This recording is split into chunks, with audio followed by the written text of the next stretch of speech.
right, welcome to another episode of Piecing It Together, the podcast where we take a look at a new movie and try to figure out what movies inspired it.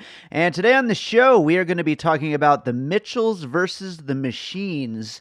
And joining me is Josh Stifter from Flush Studios. He is a filmmaker, an animator, and I thought he would be a great guest for this one. And sure enough, we had a great conversation about this movie and a little bit about how this movie just kind of came out of nowhere and just blew all of us away. It is such a great movie, one of the best animated films in the last few years.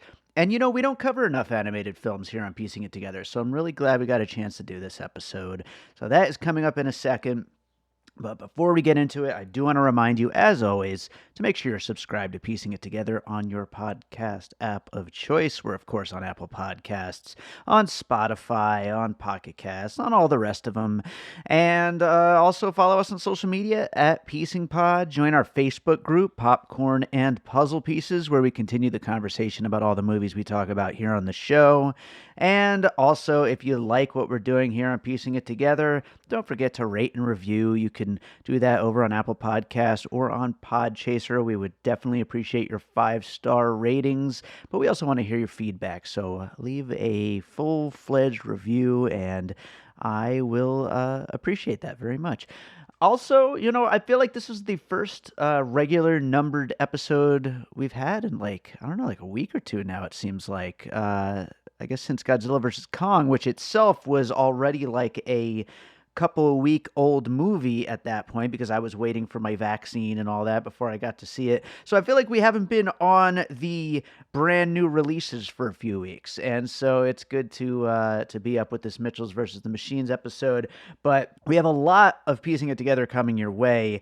It's going to be a big mix, though, of breaking it apart, of missing pieces, of new numbered, regular episodes, also of special bonus episodes and things like that. Lots of stuff. I've been really busy scoring this film right now, so it's kind of getting in the way of my schedule for podcasting just a little bit, but we will continue to have episodes every week, whether it's something or something else, but one way or another, lots of Piecing It Together coming your way, so make sure you're subscribed.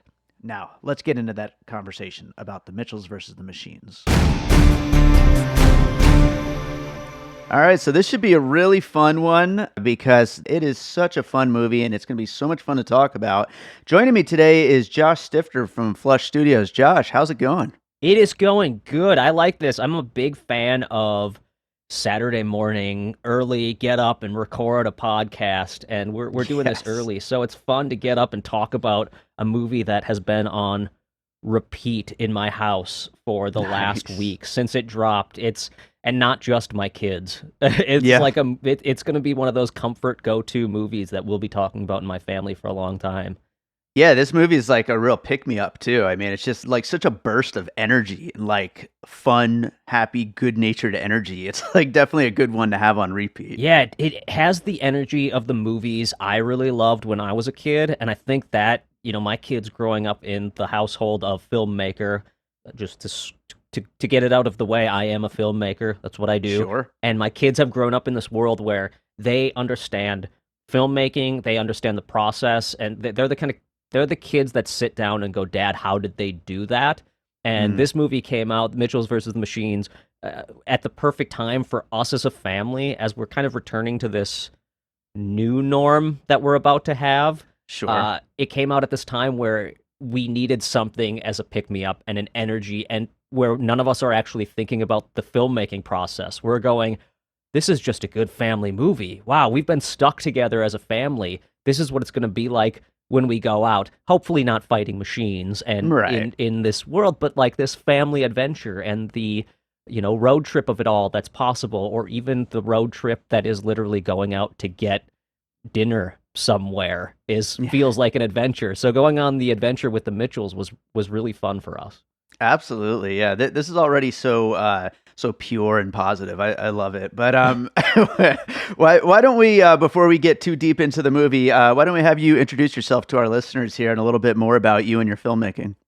Yeah, I'm Josh Stifter. I'm a filmmaker from Minneapolis, Minnesota. I've been filmmaking for, filmmaking is one of those things that you kind of always do or you don't do. Hmm. So I've been filmmaking since I was a kid when I stole my dad's video camera.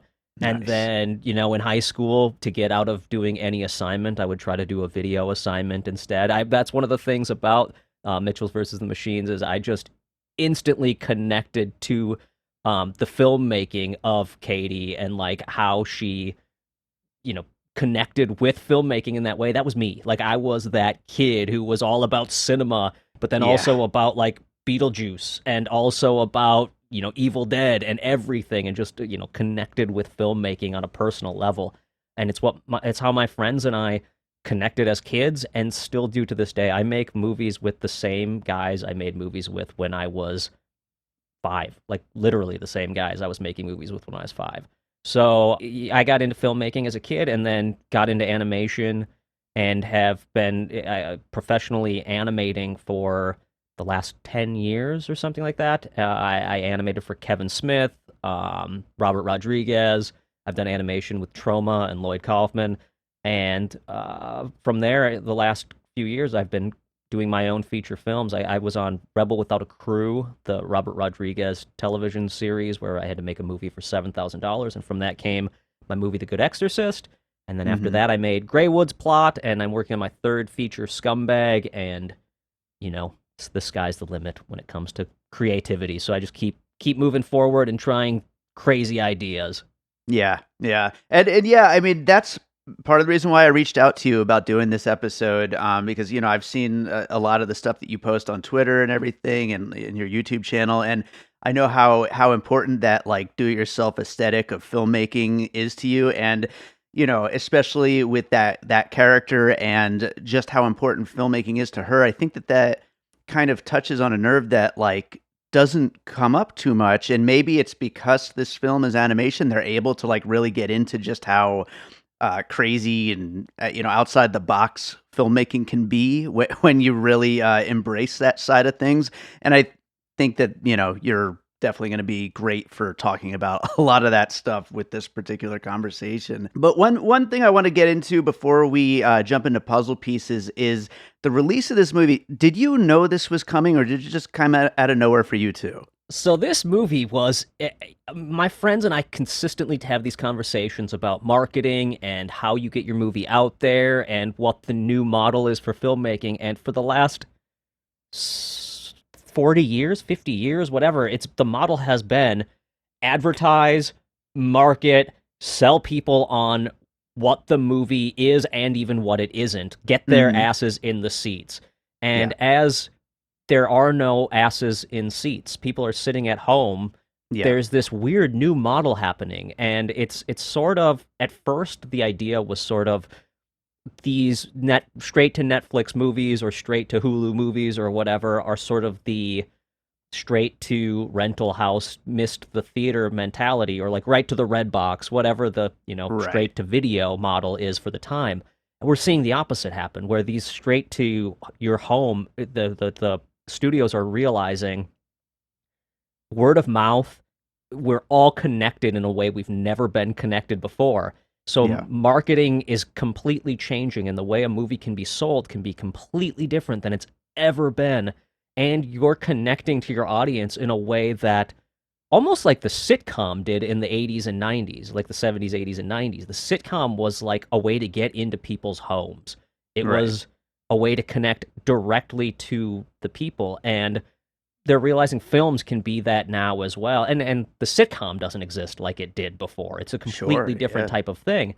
And to me, Mitchell's versus the Machine was, I think, an experiment in like, can we really hit the family audience without marketing it in that way of some faux, like, I don't even know what the marketing for this movie would have been, because it is such a different movie, and it would have been sold as, I think some of the punchlines of the jokes would have instantly been spoiled, and we wouldn't have had that connection that we had. I feel like we all felt like we were finding something. Yeah. Yeah, absolutely. That's actually a really good point, because I mean, I certainly didn't see trailers, I didn't see marketing, I didn't have each of those punchlines like just, driven into the ground before I get a chance to see the movie. and I hope that this movie is connecting. I obviously on Twitter, on film Twitter, you've got all of these like, hardcore movie nerds who know every single movie that comes out and they all love it. But I hope that general audiences that would have been going to see the new Sony Animation Studios movie or the new Pixar or new whatever it is, Disney, are also seeing this because it's just so hard to tell now. It's like It is really comes hard out to tell. Netflix and you don't no idea. And the audience for this is such an interesting one because it is families and obviously kids. Like it's a kids movie. Sure. It's a cartoon, which instantly is like they would have marketed to kids, and half of the parents would have been like, "Oh, I guess I got to take my kids to another cartoon." Like, and instead, what happened was I think a lot of parents put it on in the background with their kids, or we're like, all right, it's Friday, we got nothing else to do, let's put on this movie. And I can't tell you how many parents messaged me and were like, you have to watch this movie. Like my kids put it on and I think it's the best movie I've seen this year so far. Like it's fantastic and you would love it. And to me that's a statement that when people go to me and when a movie like gets people to DM me or message me and they're like, Josh, you'd love this movie, generally that means it's connecting with an audience on a higher, not, this sounds condescending, like I'm being like, I like only good movies, but it generally means that people are going like, oh, this is something that isn't just fluff. It isn't just, this is a movie that I connected with, and I want to know if Josh connected with it too.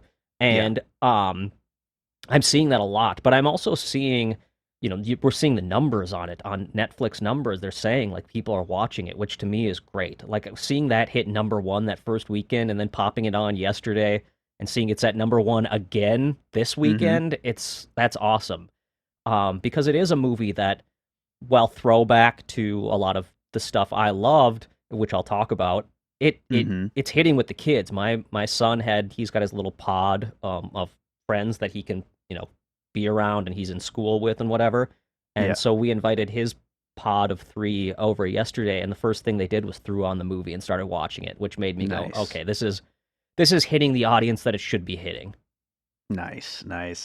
I hope to get to see it in the theater one of these days. Do you think that's going to happen? One of the things I really hope happens is as we go back, as theaters do start opening up, I hope the theaters go, you know what? We don't have to just show the 5 movies that are out at this time. We can go back to last year, and hell, we can go back to 5 years ago, 10 years ago. Like I would, this is totally off topic, but I saw The Lighthouse in the theater before the pandemic, and absolutely hated it. Hated The Lighthouse the first time I saw it. I was like, what a pretentious, crappy movie. And then I laid in bed and I could not stop thinking about it. And then it came out on Amazon, and I'm like, I've got to watch it again. I've literally watched it 50 times since it came out. I'm obsessed. The Lighthouse is my favorite movie ever, and I would love to see it in a theater again and appreciate it the way I appreciate it now, because it's one of those movies that is like that. But hopefully that's something that could happen. Like you could see movies hitting the theater, and I could take my kids to see Mitchell's versus the Machines with a group of friends, later this year, instead of just the movies that are in. I'm fingers crossed that that's actually a thing that happens. I hope so too. I'm right there with you. But let's start getting into some puzzle pieces here. Sure. What do you have for your first puzzle piece for this one? Instantly, man. As I was watching this movie, I was sitting there just going like, these are fans of The Simpsons. I know it's not a movie, but as a fan of, I mean, the dude who directed it, Michael Rianda, is pretty close to my same age. Obviously a kid who grew up in the 90s, and all of us, and an animator. He comes from an animation background, has directed and wrote for multiple animated things. And I instantly was just like, this guy loves The Simpsons. All of the little background references to things, the way the characters play off of each other, and that ability to consistently what's the word? Like, not go with expectation. Like, what the audience is expecting to happen next, he's like, nope, we're not going to do that. We're going heartfelt. Nope, we're going to totally change it and destroy that heartfelt thing. Exactly like The Simpsons would do. Build towards a joke and then divert from that and just do something completely different. Or when the jokes are hitting hard, you know what? We're going to throw a little heart in there and surprise you in this beat. That, to me, The Simpsons was like a through line of the whole movie. And then I even saw online someone posted a storyboard of that like ugly dinosaur face when they come to the dinosaur theme park, and the artist who did the concept art for that was like, my idea was that they had a Homer Simpson like statue, and the face of the dinosaur broke off, so they put that Homer Simpson face on the face of the statue to replace it. I'm like, it's just Simpsons fans, man. I could totally see the Simpsons love in this. That's wonderful. And yeah, that dinosaur exhibit is great. It's so funny. But yeah, no, I also was thinking about The Simpsons as well. I mean, it's kind of like the perfect example of like, the perfect nuclear family, and like, the dad who's kind of a big dope, the mom who's trying to keep the family together, the two kids who are at sometimes best friends, at sometimes at each other's throats. And, it's just, yeah, it's definitely, it's the perfect especially in the world of cartoons, but just really in general, the perfect like family, like the family that loves each other, but also is like driving each other nuts the whole time. The Simpsons is the perfect example of that, and this is definitely in that line, in that tradition.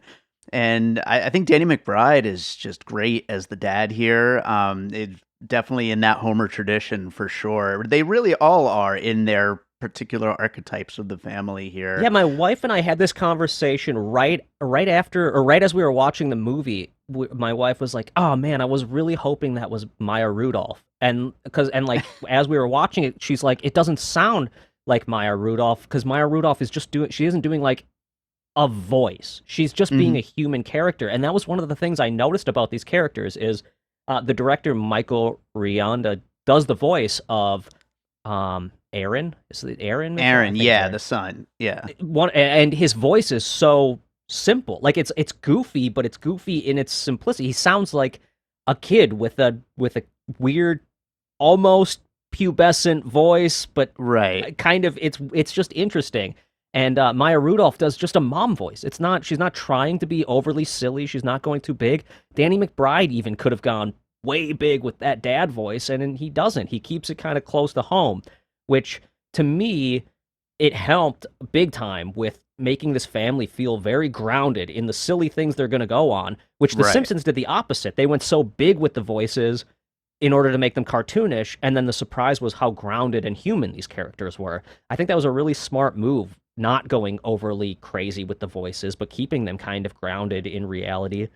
And I don't know if I've seen a family in a movie that felt this honest in a long, long time. Like it really felt like a real family. And you hit the nail on the head when you talked about Bart and Lisa versus Katie and Aaron, where those relationships it's a mostly love relationship, but there's those hints of hate. And I really like that. I really like that's my boys. They are the same way. My kids have this they're best friends until they're not best friends, but they're still best friends, And I really enjoyed seeing that in a movie. Yeah, no, it's great. I'm going to jump right into my next piece because it kind of goes like right along with what we're talking about with the family here. And that's Little Miss Sunshine, which is definitely a love or hate it kind of a movie. But I mean, really taking our crazy family and throwing them on a road trip together, and all the things that is, going to get thrown at them, and all the crazy adventures they're going to get into along the way, and the cracks within the family that are going to be exposed because of all that stuff getting thrown at them, I think goes right along with the kind of things that The Simpsons would put their family through in the various like antics and stuff that they get up to, and the same with this. And again, here we're going way bigger with this giant robot invasion, which we haven't even gotten into yet, but we will in some of the future puzzle pieces, I'm sure. But it's taking this family and showing what makes them strong in the process of showing them breaking apart at the same time. Yeah, that's a great example. And I think one of the things is, as I watched both of these movies, there are these moments of, I mean, this, even as an animated movie, there's moments where you're like, this would never happen. This is too far. And with Little Miss Sunshine, there's moments where you're like, oh my God, the grandpa's body, like, come on, this is too much. Like, you're going too far. And I like that. I'm watching a movie to watch a movie, not to get reality. So Sure. both of those movies take it to an extreme.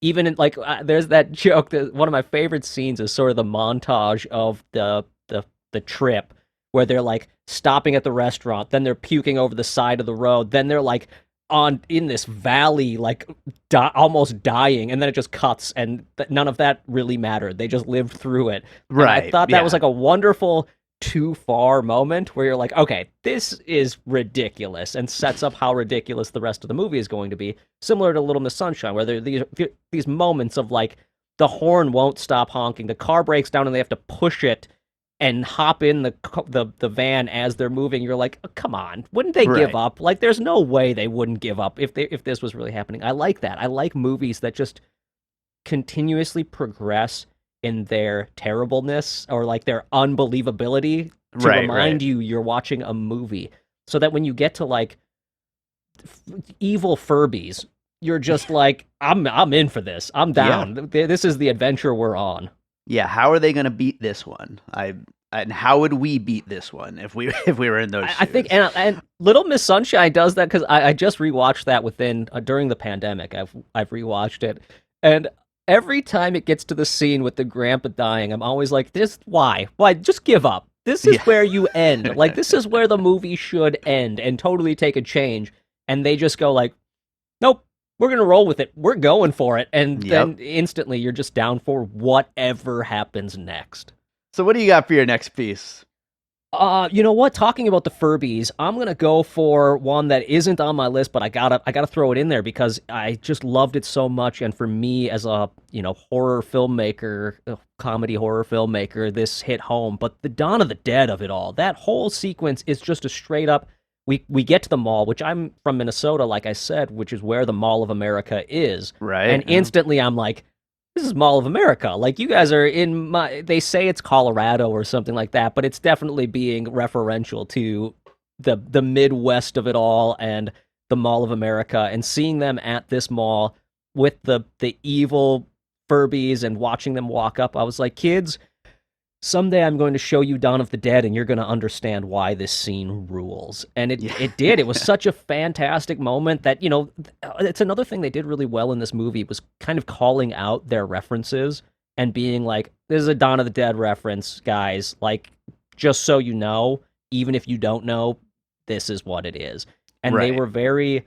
The Simpsons did the same thing, where they would be like, reference the birds, and it was just so... If you don't get that it's a reference to the birds, when you see it, you will. Like, you won't forget that this is a reference to the birds. And I loved that about this, that it had that Dawn of the Dead moment, and it had a lot of sort of horror movie beats that hit me in a way that my kids enjoyed it for what it was, but they would never quite get the reference. Mm-hmm. But when they do, they're going to be like, that was awesome. Like, they did it right. Yeah, absolutely. And the scenario they get themselves into is, quite horrific, I would imagine, for kids. But at the same time, for adults, like, we're so damn ingrained with our phones and social media and everything. I think we all kind of know that tech going bad is something like just under the surface of what could really happen with everything right now. And so I think that, the horror movie elements of this definitely do exist. And yeah, with the mall aspect, Dawn of the Dead is a great piece to look at. I'm going to combine with that, though, with another horror movie here from my list of pieces. And that is the 2019 Child's Play reboot.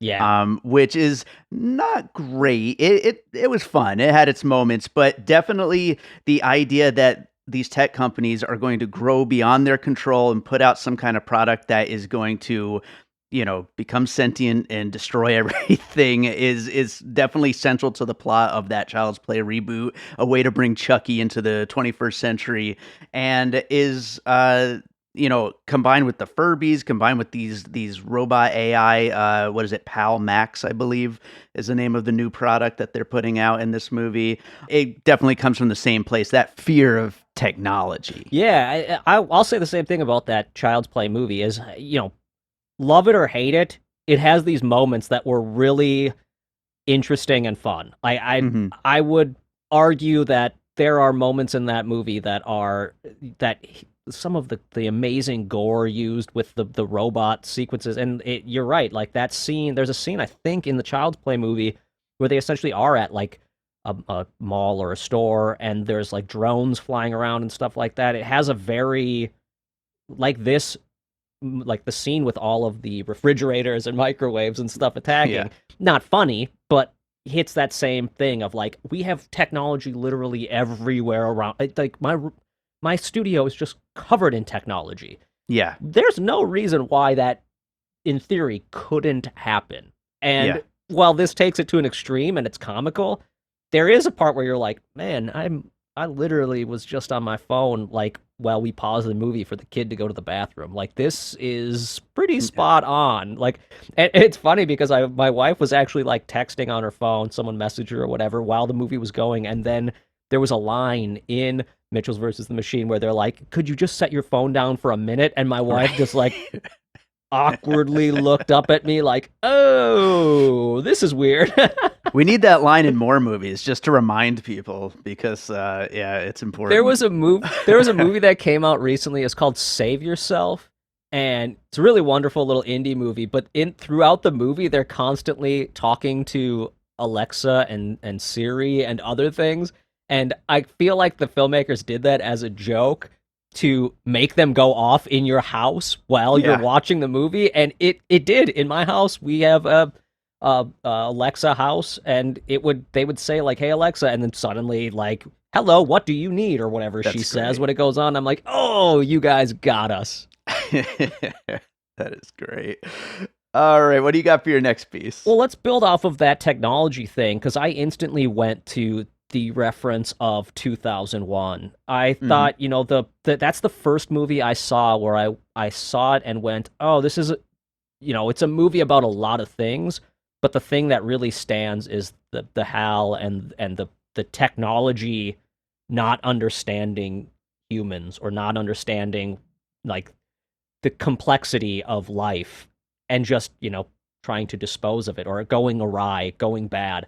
So when I watched it, there's obvious references to 2001, like very on the surface. This is a 2001 joke, everyone, but also just the general theme, similar to Chucky, that technology going awry. And there were moments where 2001 did it so well because it really felt emotionless while emotional. It's contradictory, but to me, it kind of has that same thing where there was a reason for the AI doing what it did, and it had a plot, but also didn't understand the complexity of like humans.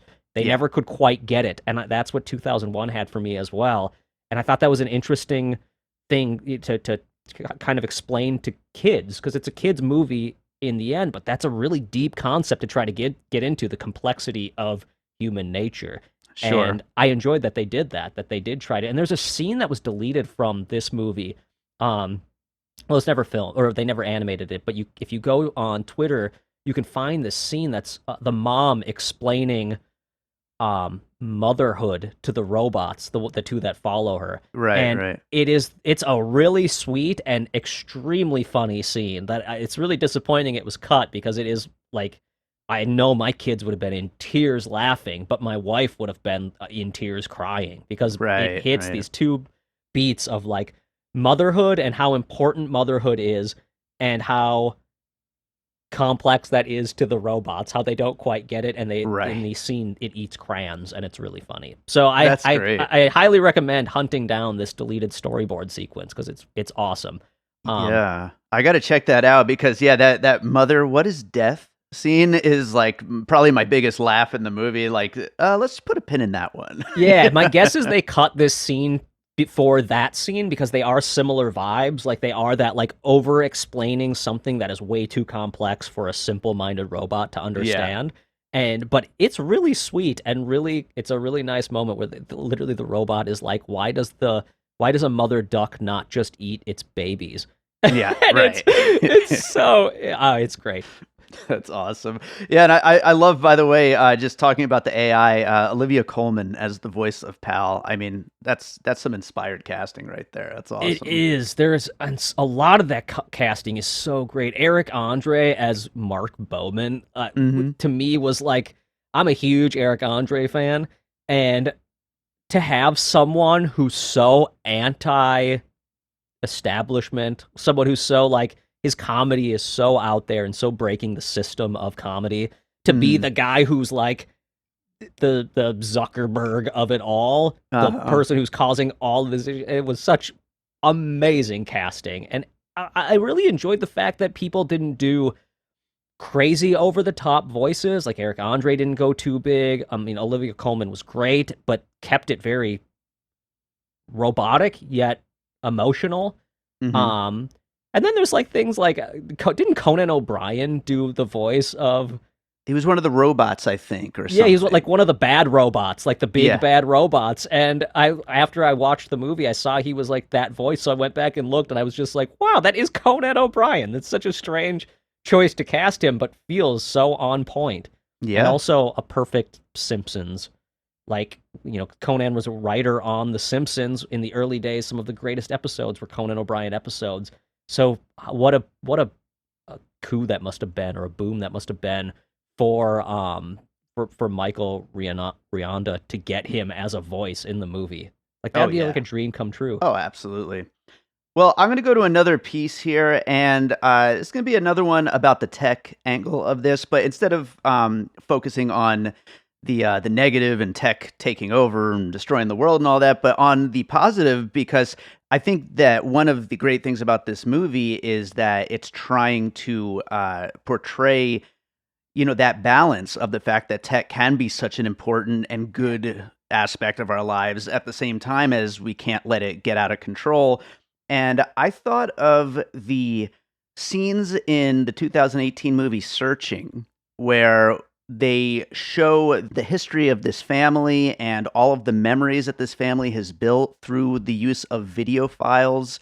That movie, of course, is one of these what do they call it? Screen life films. This new genre of everything unfolding on a computer screen, and in the process, are opening video files and they're seeing their memories being captured so beautifully in old emails and all those things that are big, huge, positive moments of our lives and things that it's always able to be there and accessed by us. And so it's this big wonderful aspect of technology is being shown in Searching, while at the same time this whole thriller aspect and all of the negative and the scary parts as well, but it's showing that balance. I think Missiles versus Machine does an amazing job of showing, like, you're able to capture all these moments with video camera, with computers, with everything that goes into it. And we got to remember that even with the bad aspects, there's all these positive aspects as well. That is such a good point.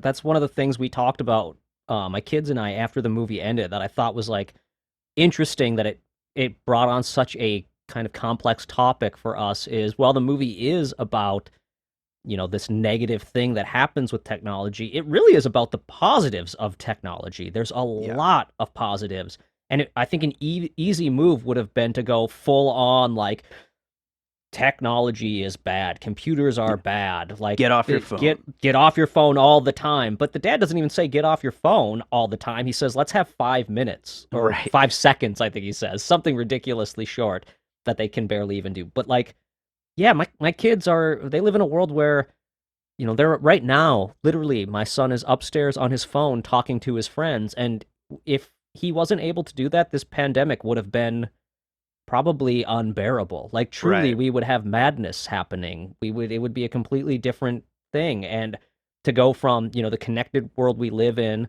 to suddenly not being able to be connected to anyone would have been heartbreaking and would have destroyed lives. Being able to living in a time where we are connected and we are able to communicate in the way we are has been, it's been pivotal to us moving forward and helping us move on, get vaccinated, all this stuff. And I think they did a great job at jumping from the end of that movie. Could have been very easily, we live in a world now without technology and we have gone back to a happier time when people lived simpler. They Right. didn't do that. That would have been an easy, crappy way out. Instead, they cut to her, you know, video conferencing with her family again, that she's coming home, and it showed such positive things that technology has brought us. Yeah.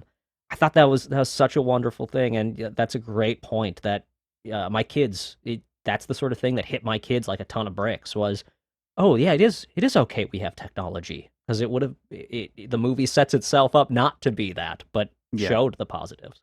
Yeah, because it is a thing I think that's on everybody's mind, but people are in such extremes nowadays, especially like with politics and stuff like that. Like everybody is just so extreme to one side or another, and it's important to remember that there's a way to balance things. That I think okay, so I'm going to lead into my next one with Sure. that balance, because technology, the balance of technology, the balance of family dynamic too was a huge thing that they hit on, this like idea of being with your family, trying to disconnect from your family. Where does your life begin and being with your family's life stay? Like, how does Right. that happen? And this is an important thing to kids and to all of us, I think. And it instantly reminded me, and maybe that's because they set it up in my head very early on, but it reminded me of Lady Bird. This Hmm. element of mother and daughter and the bond they have, but also the disconnect and this fight between the two of them and the struggle that is, we're more connected with our family than anyone else as kids.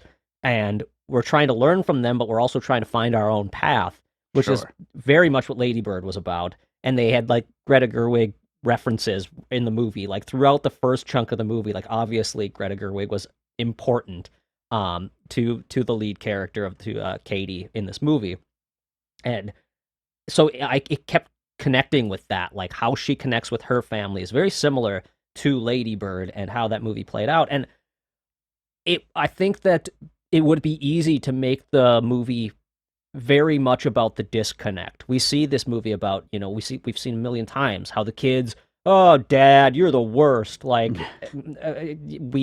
I'm sure one of us in the next moment will bring up the family vacation of it all. But Right. Right. there's this element of, kids and parents not connecting. Parents just don't understand.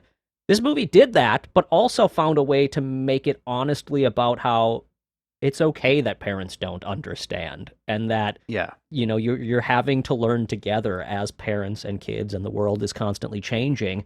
How do you still connect with each other even though dad isn't very cool? And I mean, Right. that's my kids are in that, they're at that point where my oldest son is 8 years old, and he's very much at this point like, dad does some things that are cool, dad does other things that I do not get. And so I think that this movie was very helpful in explaining some of those things to him, and I think it will be for a lot of other kids, in a similar way that Beetlejuice was for me. Beetlejuice growing up was this, like, I very much connected with Lydia and understood, like, her trying to connect to the world that she's growing up in with these odd parents, and Right. she's just disconnected from them. She doesn't get who they are, why they're doing what they do. But in the end of Beetlejuice, she kind of connects to them and these new parents, these new people Right. that she's connected with.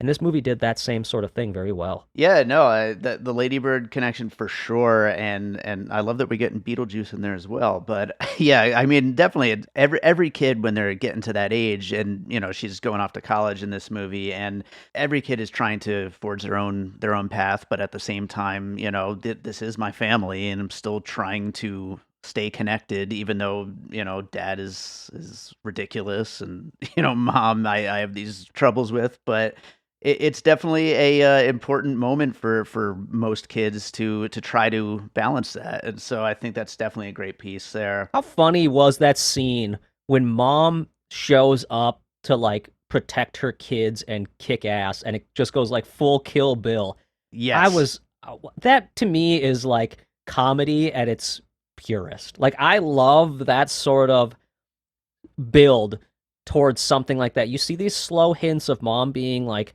she's okay, she can kind of do kick-ass things. Like she's protective of her kids. We see like these little things leading up to it, and then Yeah. they're just like, all right, she's going full on. I was laughing so hard. That is 100% my sense of humor.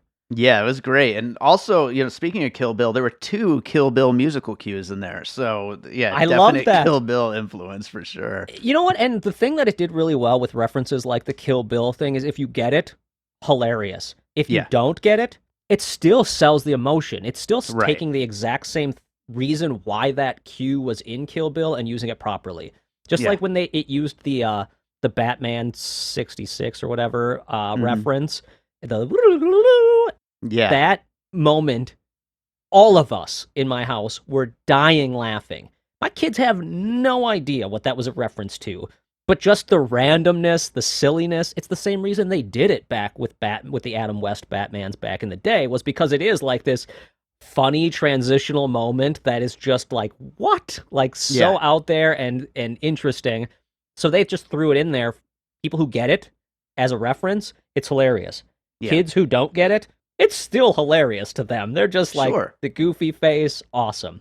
Yeah, another one like that, not a full-fledged puzzle piece, but like just one of those kinds of little mini references. I thought the tech billionaire dancing with his robots, I thought of Ex Machina with Oscar Isaac. So, I mean, that's a total, like, for the film Twitter people, And there's so many of those. They're through the whole movie, even down to just like her socks were the Overlook Hotel pattern on the floor, and things like that. For me, I don't need them, but I love them. Like just being able to reference it really quickly and let me go. I don't have to point it out to my kids. I don't have to I don't have to be. It's not something I have to like pontificate about, but I can just enjoy the fact that the artistry behind that is awesome. Just awesome. Absolutely. Well, I'll go to my last puzzle piece, which I'm actually going to combine 2 movies for this one, and maybe you'll have some others to add to this particular conversation, but it definitely applies to the whole DIY filmmaking aspect of the Katie character and her little films that she's making with her dog, voiced by Doug the Pug, by the way. But I thought of the 2017 movie Brigsby Bear and the 2008 movie Be Kind, Rewind. 2 movies that just deal with that total do-it-yourself aesthetic and just wacky people getting together and making wacky films. And she is making some really fun films that are clearly all inspired by, classics and different genre tropes and things that we all know and love. And that is a big thing within Brigsby Bear, within Be Kind, Rewind, within other movies about filmmaking, where it's these kind of oddballs that get together and make movies because they love doing it, and it's just such a fun, infectious thing to watch. Oh man, I'm so glad you brought up Be Kind, Rewind. I absolutely adore that movie, and it's one that I haven't thought about in a hot second, and I'm just realizing, like, my kids are huge Jack Black fans, like huge fans. And so I think that might be our Saturday night watch tonight. I think Be Kind, Rewind. It's not too vulgar, right? I mean, my kids can handle that movie. I think we're gonna do that one up. And I loved that about this movie is they did that sort of sweeting of movies. That's what it's called in the movie, right? Sweeting. Yep. So genius. But she kind of like swedes these concepts, but then they didn't just use it as a punchline. I liked the fact that they worked it into the story and showed how she's learning. I loved the fact that she got into college off of these videos, because that's so true. It would be so easy for them to be like, these are bad movies. No one likes these. It's not true. Like, that's the kind of stuff that gets you into college. That's the kind of stuff that gets you views on YouTube and other kids would love. And they also did a great job of not making them unbelievably complex. In Be Kind, Rewind, when you watch the movies they're making, you're like, oh, you could make this. They are competent enough to be able to put together these boxes in this way to make them spin like 2001. In this, when I see like the little bit of green screen line around her green screen, like she's still figuring out After Effects, but then as the movie, as you see her videos progress, that green screen line disappears. And you're like, wow, she learned how to key properly. Like, how cool is that? Like, for me as a movie nerd, as a DIY filmmaker, I was like on her filmmaking journey with her, which was just like, you don't see that kind of love all that often because, a lot of times the filmmakers just don't have time to put that together. This one, they really thought that stuff through, and that meant a lot to me as a filmmaker, that I could see her filmmaking process and her silly videos. She put a lot of heart into them, even though she knows they're silly. She knows what she's making is stupid most of the time. But then when she Right. does something emotional and her dad sees it and you see this moment, you're like, oh, wow, like she does care. That's huge and awesome. Yeah. Yeah. I compose music for films as like my main thing. But in college, when I was first like, I wasn't ready to actually, make that kind of music yet. I was making funny rap songs, Yeah. and it's like that's like my growing period, my learning how to use the software and my keyboards and all that kind of stuff. And so it's like, yeah, it's like you go through that phase of like putting together these things that are, yeah, they're not serious, they're silly, they're goofy, but they're your way of learning your craft along the way. And you leave this movie kind of wanting to see what she's going to eventually put together, what she's going to end up making. Oh, yeah. You watch it at the end, you're just like, well, she's going to be a filmmaker. Like, she Yeah, just is. Any filmmaker out there is watching that going, like, she's got it. She knows what she's learning. She knows her process, and she knows how to slowly learn how to connect with people in her own way. And that's like the key to filmmaking, which I've got one more that I want to okay. get to, and this is sort of a bonus, I guess. I asked my son, my 8-year-old, what movies he thought this was referenced to, or he put your puzzle pieces together to make this come Nice. together. And his two that he came up with were the Goofy Movie and I, Robot, which I was like, wow, those are spot on. Like, Sure. Goofy Movie, which is very referential to Family Vacation, which I swear we were both going to bring. Like, I was like, I know there's no it way should we have were been gonna... on the list. Yeah. But the Goofy Movie, which is essentially like a cartoon version of Family Vacation in many ways, and he was referencing the fact that he liked the fact that it was about a son and dad, disconnecting but trying to find ways to connect, and these sort of weird, unknowing lies they're telling to each other, but they're trying to get over lying to each other. Where he felt Mhm. that was very similar, that there is this element of we don't know how to talk to each other. We're saying things that we're not saying and disconnecting in that way. And then Sure. I, Robot, where I was like, oh yeah, no duh. Like it is very like the good robots, the bad robots, the flying around. He admitted though that he thought this one did it better. He said he thought that the connection of the robots, he didn't understand. In iRobot, he felt like it was a little bit, he didn't say this word, but like ham-fisted, like being very full on, like, this is a good robot, this is a bad robot, he liked the fact that this one sort of teetered the line of robots trying to figure it out. Also, when the dad calls them robots, my house just erupted into laughter. That's The great. use of robots was perfect. That's hilarious. But yeah, those are some great pieces to go out on. And yeah, of course, I Robot. And so let's go ahead and do the finished puzzle, and we'll get into any closing thoughts we have. The movies we talked about here for the Mitchells versus the Machine, we talked about The Simpsons, Little Miss Sunshine, Dawn of the Dead, Child's Play, 2001: A Space Odyssey, Searching, Lady Bird, Brigsby Bear, Be Kind, Rewind, The Goofy Movie, I, Robot, and of course, let's just throw Family Vacation in there as well.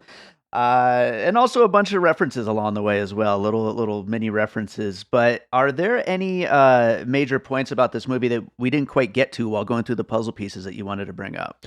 No, I mean, I think one of the things that I was hoping we would talk about is the actual marketing, advertising, and the Hmm. odd change we're seeing in the film industry right now, just in general, with movie studios, Disney becoming just this monster of a company that's totally different than it was when I was a kid watching cartoons. Sure. And the way cartoons have changed, where they literally, Netflix was like, you know what, we're going to buy this movie. It's from the same team that has made just some of the greatest cartoons in the last 10 years with, Yeah. Into the Spider-Verse, Oh, yeah. Lego Movie, like these wonderful movies. And they didn't overhype it. They knew that they had something wholly original. And it's essentially like this modern instant cult classic that has gone beyond cult classic. Like this Right. movie could have gotten buried under a Godzilla versus Kong this week. Something else could have come out and everyone could have been talking about it, or last week or whatever, and everyone could have been talking about it, and this movie could have just been a kids movie that kids like and parents didn't connect with, and they released it properly and didn't oversell it to me as a film fan. I'm curious what would have happened if they would have given us all of the jokes, told us exactly what the movie was, and been like, hey, filmmaker dads and moms, go watch this movie because it's about a filmmaker. I may have been like, ugh, God, okay, you really tried to sell us filmmakers on this movie. They didn't do that. Instead, I was pleasantly surprised, and there's something about being surprised that is lacking in film these days, and it was really enjoyable.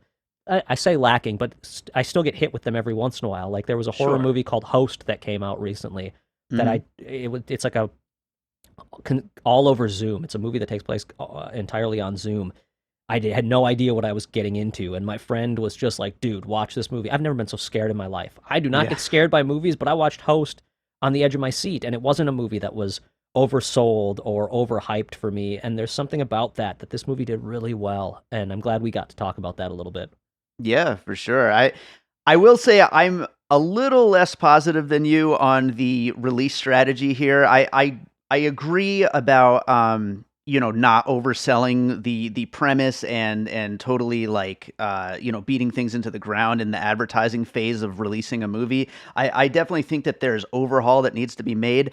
I just really hope that people are actually seeing this. With Netflix, there's really no oversight as to whether those numbers mean anything necessarily, and I'm not seeing my just regular friends on Facebook posting about this movie. I'm not seeing like regular families posting about this, and I hope they're all seeing it, and I hope they maybe they haven't seen it yet and they do see it because it starts to get a word of mouth growing or something like that. So far it seems to be more so the film Twitter people, the film podcasters, the critics, the people like that, and they're all loving it, just like the two of us loved it. I just hope that they didn't do it a disservice with the whole Netflix only, with the kind of dropping it out of nowhere. I mean, there was absolutely nothing leading up to it, and I just wonder if, like, the balance of the movie, if there needs to be a little bit of a balance between the old ways of releasing a movie and this new way. But either way, it's happening no matter what, though. And here one of the questions I have, which I don't have an answer to, obviously, but they released it right now, which is an odd time just coming out of the Oscars and whatnot. I'm almost wondering if they went like, let's drop this movie now, get it out there, not do a bunch of advertising, a bunch of marketing, and then, late August when theaters are opening back up, maybe September, we drop the movie in the theater again and we get that buzz going, and then hit the Oscars hard. Try to get that best animated feature Oscar. We've seen that before in years before where they've released something early on and then kind of relaunched it later and tried to get the Oscar buzz going late in the game. That might be something that they're doing with this, is going like, okay, we have a really good movie on our hands that's beyond just, summer kids movie fluff. Yeah. We get it out there, we get word of mouth going, and then later in the year when things open back up, we get it back out there. There were talks about like, what if we put this movie out, as a summer movie, and we try to get a few asses in theater seats and then a few more later on with the release on whatever streaming service or whatever around Oscar time. I think they did the opposite game with this. Maybe. Right. I don't know, but time will tell. I hope so, because I really want to see it in the theater. I know, me too. But yeah, I mean, they had so much to go off of with the Into the Spider-Verse, which I think is one of the most celebrated movies of the last few years. And so if they just put that all over the, advertising, I think this would have done well in theaters. So I think it still could, though. And that's where, but here's the thing, this Spider-Verse is a Spider-Man movie. That's an easy sell. Like, everyone's going to go see a new Spider-Man movie. This is a wholly original characters that don't have that comfort. So now they're getting that comfort. Like, they're getting a slow build comfort, and that could be a huge game changer for them in the future. And I mean, in the end, that's the thing I love the most about it was, God, was it nice to see original characters. Definitely. That is such a huge thing. And I think that that's a good thing to wrap it up on. Josh, is there another movie you watched recently that you'd like to recommend to our listeners?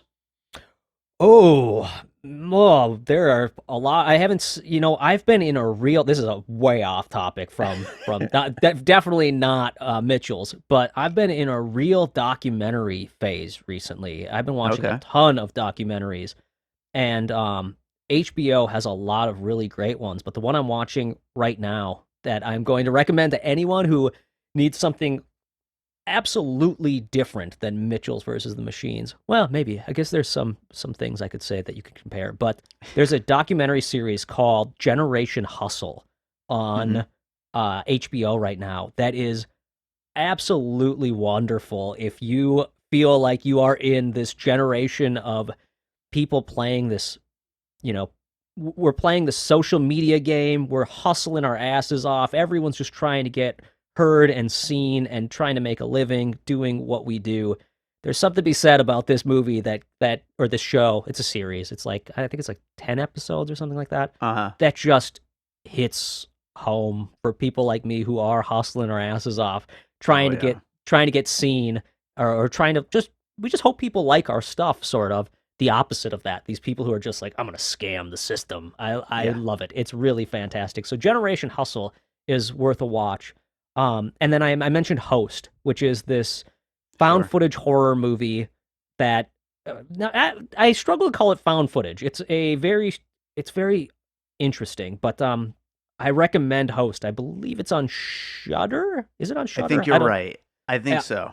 100% worth a watch. If you like horror movies and you can handle being a little scared. I don't get scared by movies, but man, Host had me on the edge of my seat. And I watched it on a Sunday afternoon with the windows open, lights on, and I was still like, don't go, why are you doing this? Oh, God. It's so good. So good.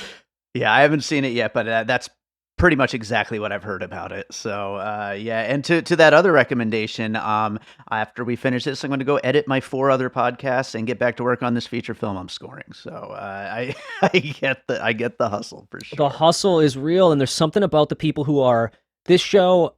It gives you a respect for those who are honestly hustling, who are Yeah. kicking ass, doing what we can, and understand that we're living in a different time than we've ever lived in. But the people who are going like, how do I make a quick buck and Mm, use people? That's basically what that show is about, and mm. kind of gives you a respect for the hard work we're all putting into getting stuff done and doing these podcasts, getting up in the morning and talking just to sort of, connect with each other and connect with people in a positive way. I Yeah. really enjoyed doing this episode because it was so very positive. Yeah, absolutely, for sure, man. Well, awesome. Why don't you tell people where they can find you and your work and everything you're up to?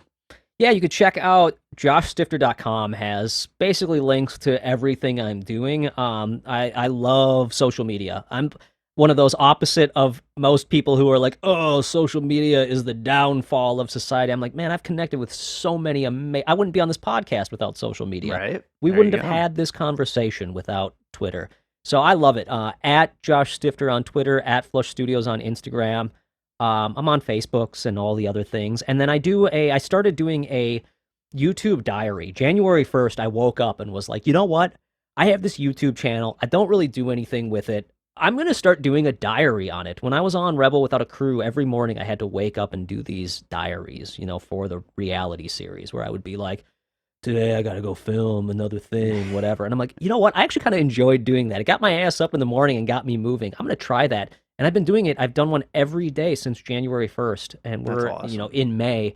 And they've been really great. And they've sort of helped me grow as a filmmaker, honestly. Like they're teaching me what I love about filmmaking. And they've got these conversations going and had me, and they allow me to connect to myself in a way and also connect to this outside audience. They don't get a ton of views, and I don't care. That's the wonderful thing about them is I get to just put them up there and put my ideas out there. So if that's interesting to you, youtube.com/Flush Studios, you could kind of follow my journey in filmmaking. Whether I'll continue to do them every day or not, I don't know. Who It's knows? a lot to continue to wake up every day and go like, I'm gonna make a video, but I'm enjoying doing them and so check out that. But there's also behind the scenes, my short films are all on YouTube, trailers to my features, and then my features will be out there in the world hopefully soon. So Awesome. Well, Josh, thank you so much for doing this, and hey, maybe thanks for we will having be me. able to get you back one of these days for sure. Definitely anytime.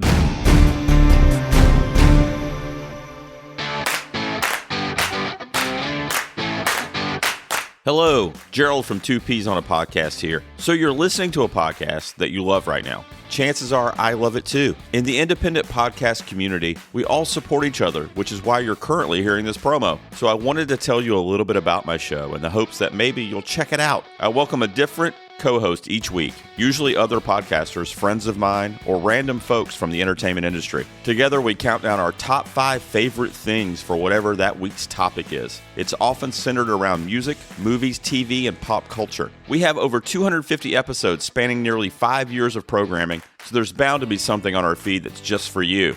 We release new episodes of Two Peas every Wednesday. For links to all of our content and to subscribe via your favorite podcast app, just go to our website. It's www.twopeasonapod.com. We can't wait to welcome you to the party.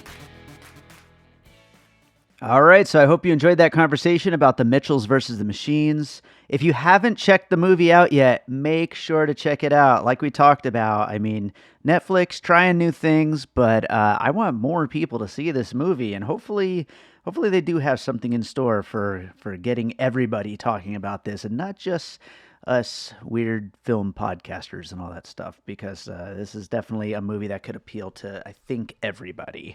But thanks to Josh for joining me on that episode. It was a great conversation. Check out all of his work. Links will be in the show notes.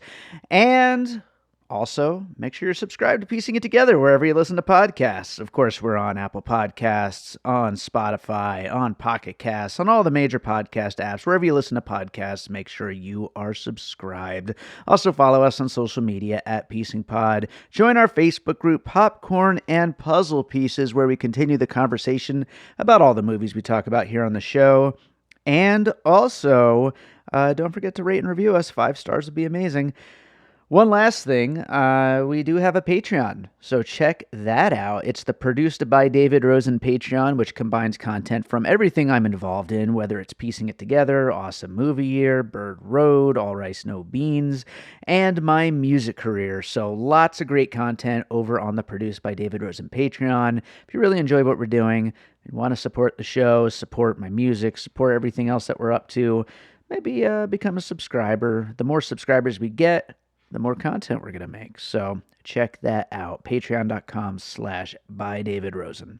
So let's close this thing out with a piece of music like I always do. I'm currently just drowning in this film that I'm scoring. It's a big project, but it's coming out really well. But I need to go get back to that now, and I don't even know when I'm going to fit in more podcasting, but I will. I will find time for it.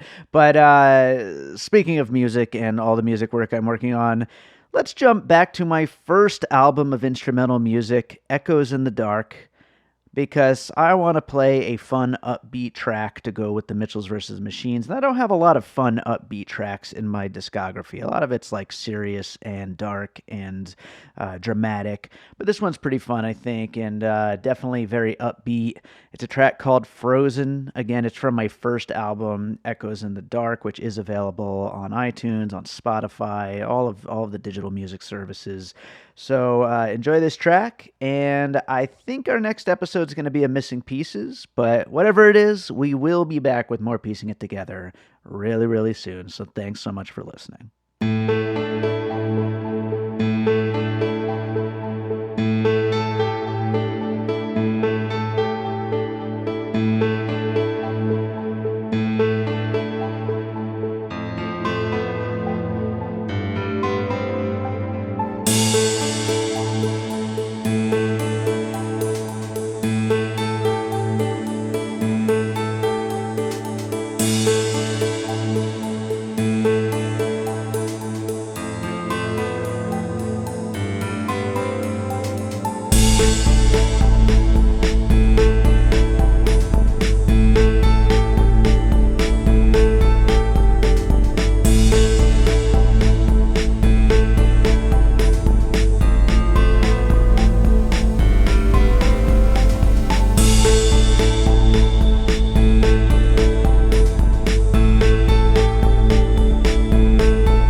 An All Points West production, produced by David Rosen in Las Vegas.